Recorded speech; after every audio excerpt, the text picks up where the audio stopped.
नमस्कार दोस्तों, YouTube channel में आपका स्वागत है। अभी तक आपने चैनल को सब्सक्राइब नहीं किया तो सब्सक्राइब करें, बेल आइकन को दबाएं ताकि आने वाले वीडियो आपको सबसे पहले मिल सके। तो आज फिर दोबारा मौलिक अधिकारों से संबंधित प्रश्न है। पिछले वीडियो में 30 क्वेश्चन दिए थे, इस वीडियो में आपको 25 क्वेश्चन मिलेंगे जो प्रतियोगिता परीक्षाओं के लिए बहुत ही महत्वपूर्ण है। दोनों वीडियो ही प्रतियोगिता परीक्षाओं के लिए महत्वपूर्ण है। इनको पूरा वीडियो देखें और इन प्रश्नों को समझें। तो पहला प्रश्न है, मूल अधिकारों को सर्वप्रथम पूर्ण संवैधानिक स्तर प्राप्त हुआ तो वो कौन से देश में हुआ था? वो था अमेरिका में। दूसरा क्वेश्चन है, किस अनुच्छेद में दिए गए अधिकार आपातकाल लागू होते ही स्वतः ही निलंबित हो जाते हैं? तो वो है अनुच्छेद 19। अनुच्छेद 19 में अभिव्यक्ति की स्वतंत्रता, शांतिपूर्ण सम्मेलन की स्वतंत्रता, संगठन बनाने की स्वतंत्रता, आबाद रूप से संचार की स्वतंत्रता, निवास करने की स्वतंत्रता, रोजगार और आजीविका की स्वतंत्रता अनुच्छेद 19 में प्रदत्त है, जो कि आपातकाल लागू होते ही स्वतः ही निलंबित हो जाती है। अनुच्छेद 17 में है अस्पृश्यता का अंत, वो स्वतः निलंबित नहीं होती। अनुच्छेद 18 उपाधियों का अंत और अनुच्छेद 20 और 21 में प्रदत्त कोई भी आपातकाल अगर आपको लागू होता है तो आपातकाल में अनुच्छेद 20 और 21 में दिए गए मौलिक अधिकार समाप्त नहीं किए जाते। तीसरा क्वेश्चन है, अस्पृश्यता का अंत किस अनुच्छेद में वर्णित है? तो अनुच्छेद 17 में अस्पृश्यता का अंत वर्णित है। बंदी प्रत्यक्षीकरण शामिल है, तो बंदी प्रत्यक्षीकरण शामिल है अनुच्छेद 32 में। अनुच्छेद 32 संवैधानिक उपचारों का अधिकार, उसमें बंदी प्रत्यक्षीकरण 5 रिट जारी करता है। उच्चतम न्यायालय और उच्च न्यायालय क्या करता है? 5 रिट जारी करता है, उनमें से एक रिट है बंदी प्रत्यक्षीकरण। 5 रिट जारी करता है तो उसमें से एक क्या है? बंदी प्रत्यक्षीकरण। सर्वोच्च न्यायालय अनुच्छेद 32 में और उच्च न्यायालय अनुच्छेद 226 के तहत 5 रिट जारी करता है। तो वो रिट, एक है बंदी प्रत्यक्षीकरण, दूसरी है परमादेश, तीसरी है प्रतिषेध, चौथी है उत्प्रेक्षण और पांचवी अधिकार प्रेक्षा। पांचवा क्वेश्चन है, मौलिक अधिकारों की सुरक्षा के लिए स्थगन आदेश जारी करने का अधिकार उच्च न्यायालय को किस अनुच्छेद के तहत दिया गया? तो वो मैंने बताया था अभी, अनुच्छेद 226 के तहत उच्च न्यायालय को यह अधिकार 5 रिट जारी करने का अधिकार दिया गया था। छठा क्वेश्चन है, किसी व्यक्ति को प्राण एवं दैहिक स्वतंत्रता से विधि द्वारा स्थापित प्रक्रिया के अनुसार ही वंचित किया जाएगा, अन्यथा नहीं किया जाएगा। यह वर्णित कहाँ पर है? तो यह है अनुच्छेद 21 में, जो आपातकाल के दौरान भी समाप्त नहीं किया जाता। सातवां क्वेश्चन है, भारतीय राष्ट्रीय कांग्रेस द्वारा मौलिक अधिकारों की मांग किस अधिवेशन में की गई थी? वह है 1931 कराची अधिवेशन में। आठवां क्वेश्चन है, मौलिक अधिकार संविधान की चेतना है, यह कथन किसने दिया था? तो वो है डॉक्टर भीमराव अंबेडकर।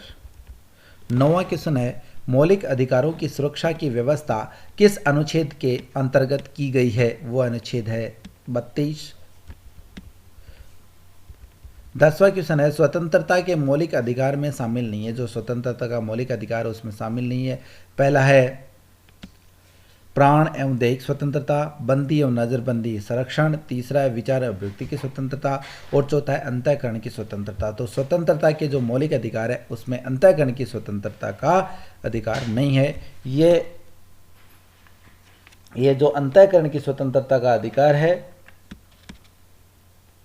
ये इसमें नहीं है, ये आपको दिया गया अनुच्छेद 25 में। ये कौन से में है? अनुच्छेद 25 में अंतःकरण की स्वतंत्रता का अधिकार है। किसी भी व्यक्ति को भगवान एवं उसके रूप के साथ अपने ढंग से अपने संबंध को बनाने की आंतरिक स्वतंत्रता है। वो कैसी भी अपने धर्म को, अपने भगवान को वो मान सकता है, वो उसकी स्वतंत्रता है, उसको बोलते हैं अंतःकरण की स्वतंत्रता। तो वो जो स्वतंत्रता का अधिकार आपको अनुच्छेद 19 में दिया गया है वो उसमें शामिल नहीं है। 11वां क्वेश्चन है, अनुच्छेद 20 प्रत्येक व्यक्ति को किस प्रकार की विधिक संरक्षण प्रदान करता है? तो वो है कार्य यंत्र विधि का संरक्षण, दोहरे दंड से संरक्षण, आत्मा अभिशासन से संरक्षण। इसमें उपरोक्त सभी जो ऊपर दिए के तीनों हैं वो तीनों प्रकार की विधिक संरक्षण उसको प्राप्त होते हैं। 12वां क्वेश्चन है, अनुच्छेद 19 के अधीन अनुच्छेद 19 के अधीन नागरिकों को कौन कौन सी स्वतंत्रताएं प्राप्त है? तो पहली है विचार एवं अभिव्यक्ति की स्वतंत्रता, समुदाय और संघ बनाने की स्वतंत्रता, शांतिपूर्ण सम्मेलन की स्वतंत्रता, भारत के किसी भी राज्य में संचरण की स्वतंत्रता उसको प्राप्त है। तो आंसर होगा उपरोक्त सभी।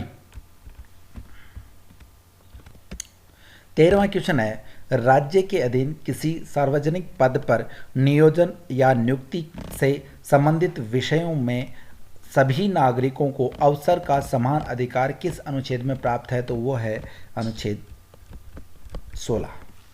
अनुच्छेद 15 में नहीं, अनुच्छेद 16 में। कौन से में है? अनुच्छेद 16 में। समान अवसर की समानता, अवसर समान अवसर प्राप्त होते हैं, लोक सेवाओं में अवसर की समानता की बात कर रहा है, तो वो है अनुच्छेद 16 में। अनुच्छेद 19 में है स्वतंत्रता, और अनुच्छेद 15 में है धर्म, मूल, वंश, जाति, लिंग एवं जन्म स्थान के आधार पर किसी भी के साथ विभेद नहीं किया जाता। अनुच्छेद 14 में दिया गया विधि के समक्ष समानता या विधि का सम्मान संरक्षण। तो अनुच्छेद 16 में क्या है? लोक सेवाओं में अवसर की समानता सबको प्राप्त होगी। सीधी सीधी बात है कि जो लोक सेवाओं में आपको अवसर समान रूप से अवसर दिए जाएंगे, लेकिन जो उस कंपटीशन को अगर फाइट करेगा वही आगे जाएगा। समान अवसर दिया जाएगा, सभी को क्या दिया जाएगा? समान अवसर दिया जाएगा। 14 क्वेश्चन है अनुच्छेद 15। 14 क्वेश्चन है, अनुच्छेद 15 के अनुसार राज्य किसी नागरिक के साथ विभेद नहीं कर सकता जन्म स्थान, जाति के आधार पर, लिंग के आधार पर। तो राज्य किसी भी प्रकार से उसके साथ जन्म, लिंग, धर्म, वंश के आधार पर विभेद नहीं कर सकता। 15वां क्वेश्चन है, संविधान का अनुच्छेद सामाजिक समानता का अधिकार देता है, वो सामाजिक समानता का अधिकार कौन से में? अनुच्छेद 17 में, अनुच्छेद 15 में। अनुच्छेद 15 में देता है। 17 में होता है अस्पृश्यता का अंत, 12 में है परिभाषा दी गई है, 16 में है लोक अवसर की समानता, और 14 में विधि के समान संरक्षण।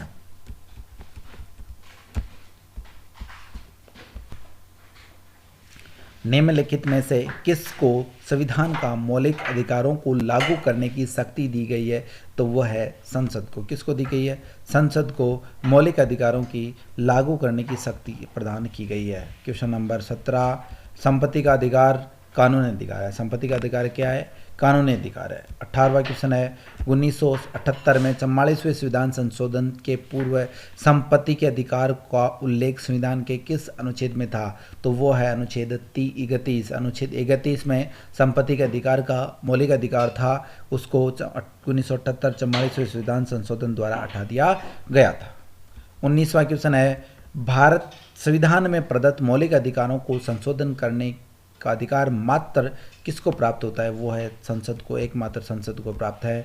20वां क्वेश्चन है, भारतीय संविधान में मौलिक उल्लेखित किस प्रकार के मौलिक अधिकारों पर अधिक बल दिया गया है? वो होता है सामाजिक और आर्थिक प्रकार से दिया गया है। 21वां क्वेश्चन है, बहुत इंपॉर्टेंट है, भारतीय संविधान के किस भाग को मैग्ना कार्टा कहा गया है? किस भाग को मैग्ना कार्टा कहा गया? वो है भाग 3। किसको? भाग 3 को मैग्ना कार्टा कहा गया है। क्यों कहा गया है?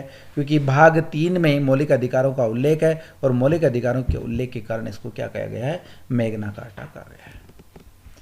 22वां क्वेश्चन है, मौलिक अधिकारों का उल्लेख है। तो मौलिक अधिकारों का उल्लेख है अनुच्छेद 12 से 35। किसमें है? 12 से 35 में उसका उल्लेख मिलता है। आगे वाला क्वेश्चन है, मूल संविधान में कितने मौलिक अधिकार थे? तो मूल संविधान में कितने मौलिक अधिकार आपको मिलते हैं? वो है 7। कितने? 7 मौलिक अधिकार मूल संविधान में हैं। उल्लेख था उनका, लेकिन अब उसको 1978 में 44वें संविधान संशोधन द्वारा उसको हटा दिया गया था। एक को संपत्ति के अधिकार को, और अब कितने हो गए? 6 मौलिक अधिकार हो गए। 25वां क्वेश्चन है, आपातकाल के दौरान अनुच्छेद 20 एवं अनुच्छेद 21 के तहत प्राप्त मूल अधिकार निलंबित नहीं किए जा सकते। यह प्रावधान किन संशोधन के तहत किया गया? तो यह है 44वें संविधान संशोधन 1978 द्वारा इसका प्रावधान किया गया कि आपातकाल के दौरान अनुच्छेद 20 और 21 में प्राप्त मूल अधिकार निलंबित नहीं किए जा सकते। 25वां क्वेश्चन है, 44वें संविधान संशोधन 1978 के द्वारा संपत्ति के मूल अधिकार को मौलिक अधिकारों की श्रेणी से हटा दिया गया था। तो हटाकर कौन सी श्रेणी में शामिल किया गया? वो है कानूनी अधिकार। अनुच्छेद 300 क में दिया गया है। यहाँ पे 31 अनुच्छेद 31 में था और वहाँ पर 300 क में दे दिया गया। तो ये आपके 25 क्वेश्चन इस वीडियो में है, 30 क्वेश्चन उस वीडियो में, ये पूरे हो गए। 55 क्वेश्चन बहुत ही इंपॉर्टेंट है मौलिक अधिकारों के टॉपिक से संबंधित, तो ध्यान से इनको पढ़ें। और अगर अभी तक भी चैनल को सब्सक्राइब नहीं किया तो सब्सक्राइब करें, शेयर करें और कमेंट बॉक्स में कमेंट जरूर दें। धन्यवाद।